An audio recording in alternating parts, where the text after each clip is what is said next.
What's going on, everybody, and welcome to another episode of The Other Side of the Firewall, where we talk about the latest and greatest in cybersecurity news, as well as we highlight those movers and shakers and glass ceiling breakers, those people of color who've made it to the other side of the proverbial firewall.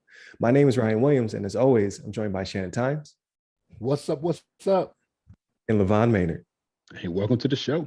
Welcome, everybody. Another great action-packed show. So this should be Tuesday show. Should be show number 2 for the week. We do a show Monday, Tuesday for topics, Wednesday discussion, and then Friday we do everything else but cyber. So definitely tune in for all of our shows. If you listened to yesterday, Monday's episode, it was Shannon discussing a initiative, Pass the Mic, where we talk about just social media accounts were turned over to people of color within those organizations to spotlight them. So definitely tune into that episode. But without further ado, I turn it over to LeVon. Yes, sir. It looks like today we have a article. I think this is from Reuters, if I said that right, Reuters.com. And this is exclusive government's turntables on ransomware gang REvil by pushing it offline. And this is by Joseph Mean and Arman and Christopher Bing. And essentially in this article, it goes into discuss about, as we all know, the ransomware group REvil. They've been pretty popular in the news as of the last year. They're responsible for like the Colonial Pipeline outage, as well as the issue with the meatpacking JBS, and I believe that was in Brazil, where they pretty much like encrypt a lot of the company's data, and they also like leaked out a bunch of data to extort the company for some money. But essentially in this article, it kind of goes to describe that I guess the government was, several governments worked together, including, I think it's the US, as well as like some Russian anti-hacking organizations were working together to basically boot REvil offline, and they were able to. And essentially it goes into the article here. Let me find a good portion here to, I want to read it off a little bit to the audience. Let's see, the FBI, in conjunction with the Cyber Command, the Secret Service, and like-minded countries have truly engaged in significant disruptive actions against these groups, said Kellerman, an advisor of the U.S. Secret Service on cybersecurity investigations. REvil was on top of the list. Obviously, this has been like a big focus of these organizations to get REvil, because they've been making the biggest impact, I think, on some of these major companies compared to some other ones that may have been kind of leaked through the cracks that we don't really hear about. But nonetheless, they were able to knock them offline at one point. And let me go down to the section of the article here. They knocked them offline, and then what pretty much happened is they knocked them offline, but they ended up restoring the stuff from like a backup. But unknowingly, they kind of restored internal systems that were already controlled by law enforcement. So essentially, they got knocked off, but then they brought them back online. But then they just pretty much allowed our government, or the law enforcement, to be able to go back into the systems and to basically shut them down again. As a result, they're pretty much offline at the moment. I think the one of the gang members called Zero Any Day, or maybe it's one day, it's 0_any day. He was saying that I guess they found him on a cyber criminal like chat line, or some forum somewhere, and basically he was saying that let me find his exact words, because I want to make sure I do him justice. But for the most part, he was saying that he kind of gave up. He's like, oh, they got compromised again, so I'm out of here. So he pretty much like was done with that group. And then one of the main I guess culprits, known as Unknown, with REvil, has been offline. Has been kind of quiet. He's pretty much disappeared from the web as of now.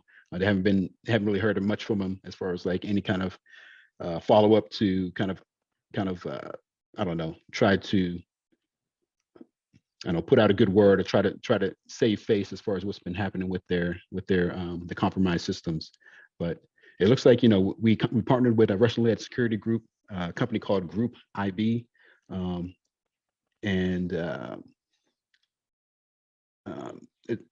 it's one of the guys there, Oleg Skulkin, said the REvil ransomware gang restored the infrastructure from backups under the assumption that they had not been compromised. Ironically, the gang's own favorite tactic of compromising backups was turned against them.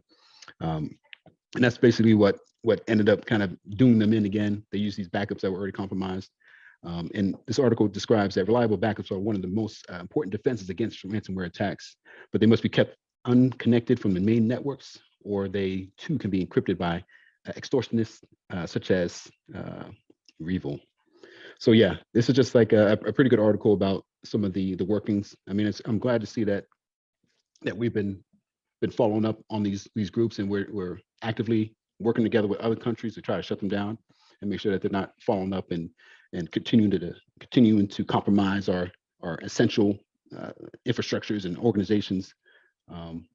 But I guess with that, did you guys have some thoughts on it? Yeah, definitely. It's funny that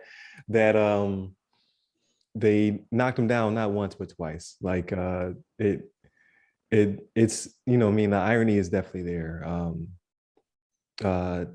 What's crazy is the initiative was global like that. Like not only because I believe it to be U.S. led with other countries in there as well, because we're kind of taking the lead on offensive cyber, at least to my understanding. So it's good to hear it. I wonder if they play like the Avengers soundtrack when they were attacking people, right? Because it really was retribution, right? Like they were seeking revenge. Yeah. But it is funny that they not okay. So we're compromised. So like everybody's disaster recovery plan, right, is to come up on backups, and then they came up on backups, and those backups were then encrypted. So you're dead in the water at that point. So it goes to show that hackers are human as well. You know what I mean? Like they fell for their own trick, their own TTP, or what is that? Tactics, techniques, and procedures, right? So we've been talking about it for years about offensive cyber, but we didn't really do it, to my understanding, just because there's a lot to it. To take a stance and to actually attack a group, there has to be laws and rules, and in this case, international law that supports you, right? Because you're pretty much crossing the border of another country to attack a group in this case. But they actually made it happen. Like, so I'm very surprised by that, because again, we've been talking about it for years. Like cyber's been mostly defensive, especially at the DoD and government level. But now you see, like anybody can get it. So REvil was number one. So if you're number two out there, you might be like, I might want to calm down a little bit, or you might want to get it in while you can. I mean, get a couple Bitcoins before they come get you.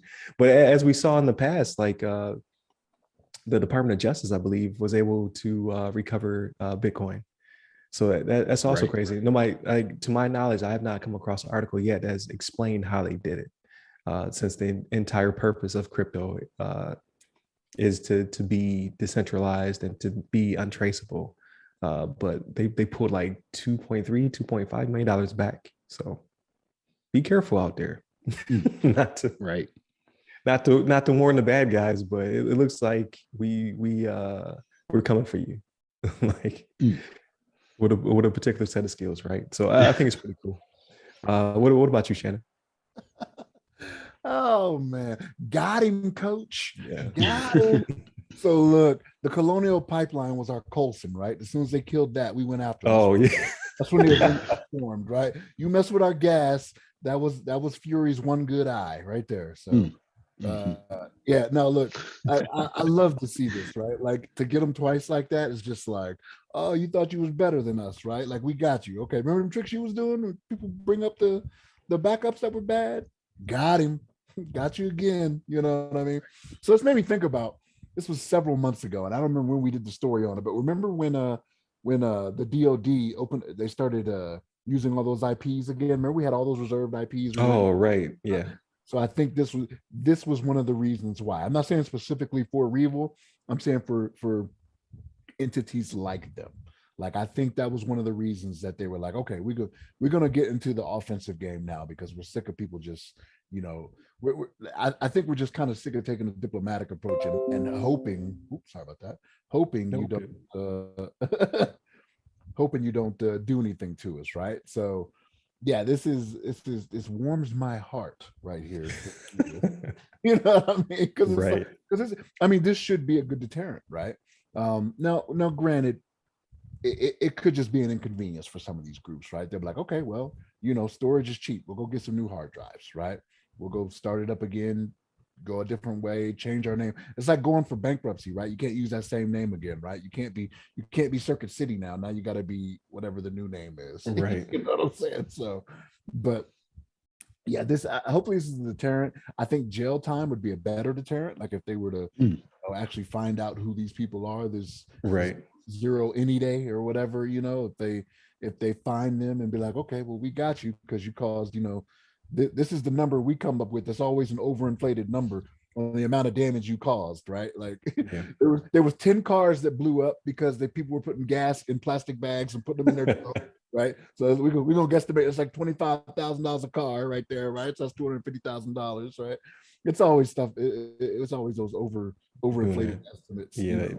eval math. Yeah. That's how you gotta do it. Yeah. You'd be like, what? You saved $1 trillion base? What? How do you come to that conclusion? Yeah. Right.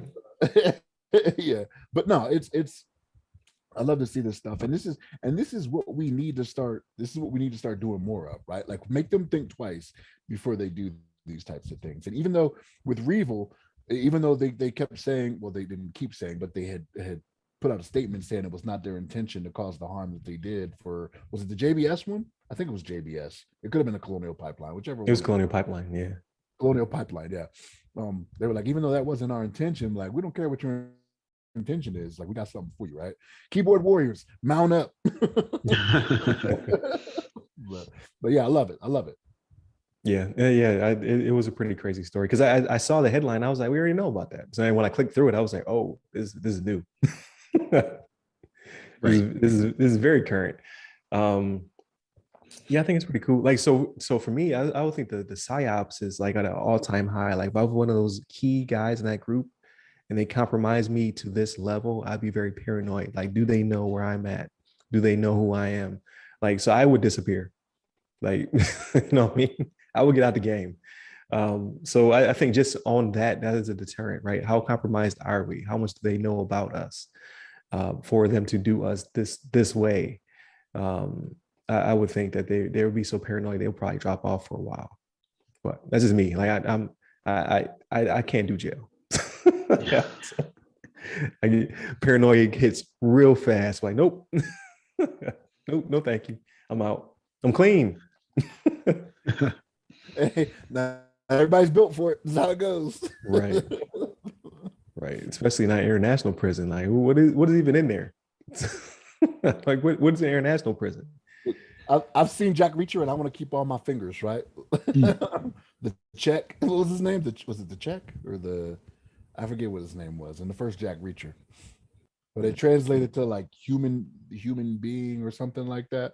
But remember, he was missing his fingers. He was in that Russian prison or whatever it was. You guys have never seen Jack Reacher? Okay. Right. I haven't seen it. I have not. Yeah. That sounds terrible though. Yeah. I know it's probably the Tom Cruise thing that's keeping you away from watching it, but it's actually a good movie.